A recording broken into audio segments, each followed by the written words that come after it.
পঞ্চায়েত সমিতির অধীনে থাকা ফেরিঘাটের বরাত দিচ্ছেন তৃণমূল নেতা। বরাতের কাগজে কাস্ট স্ট্যাম্প, পঞ্চায়েতের স্ট্যাম্প, কিন্তু নেই প্রধানের স্বাক্ষর। প্রধানের জায়গায় সই অভিযুক্ত তৃণমূল নেতার।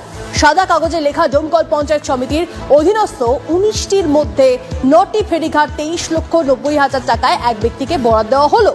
কাগজে ঘোড়ামারা গ্রাম পঞ্চায়েতের স্ট্যাম্প থাকলেও প্রধানের কোনো সই নেই। প্রধান বেবি নাজমিনের জায়গায় সই করেছেন তার স্বামী সৌরভ হোসেন নামে তৃণমূল নেতা।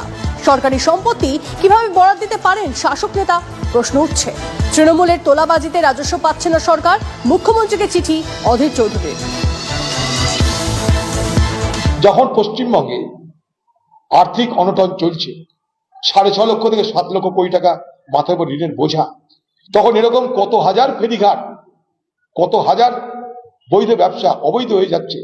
এবং অবৈধ করার পিছনে একটা সক্রিয় চক্র জড়িত, যে সক্রিয় চক্র তো অবৈধ বাণিজ্য করে নিজেদের পকেটকে ভরাচ্ছে, তাদের এবারে বাংলার মুখ্যমন্ত্রী সজাগ। এই দেখুন, আপনারা যেটা বলছেন এরকম কোনো কাগজ কোনো কিছু আমার দেখা নেই। তবে অবশ্যই প্রধানের সিল ইউজ করে প্রধানেরই সাইন করা উচিত, বা অন্য কেউ না যদি হয়ে থাকে। আর যেটা বলছেন এরকম প্রধান, তো যেহেতু এটা পঞ্চায়েত সমিতির অ্যাসেট প্রপার্টি, তো ওখানে প্রধানের তো কোনো ভূমিকা আসতেই পারে না। এটা তো প্রধানের কথা না। আমি যদিও দেখি নাই কি আছে কোন কাগজ, দেখলে আরো ভালো বলতে পারবো।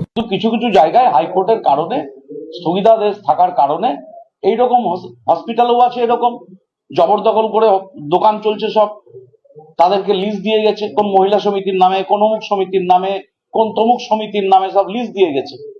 আজীবনকালের 30 বছরের লিজ, 50 বছরের লিজ, এই সিপিএম জমানায় বা কংগ্রেসই যখন জেলা পরিষদ তখন এগুলো দেওয়া ছিল, এখনো সেগুলো চলছে। তা হাইকোর্টের কেস মিটলে নিশ্চিতভাবে এগুলো সব আবার অকশন হবে বা টেন্ডার হবে, যা পদ্ধতি।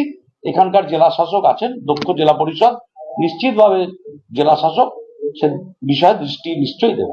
এটা বিড অফিসে এলাও হবে না, কোথায় হবে? পঞ্চায়েত সমিতির ঘাট, সেটা কেসে চলছে।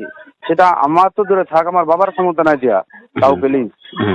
যেহেতু কোর্ট এই ম্যাটারটা দেখছে বিষয়টা, তা আমি কারো গায়ে কাদা লাগাতে যাচ্ছি না। আমি পরিষ্কার, আমি যেটা লিগ্যাল আইন হয় সেই আইনে আমি হাঁটব। এ যেন সর্ষের মধ্যেই ভূত। খাস থানা থেকে উধাও গুরুত্বপূর্ণ মাদক মামলার কেস ডায়েরি। 2013 সালে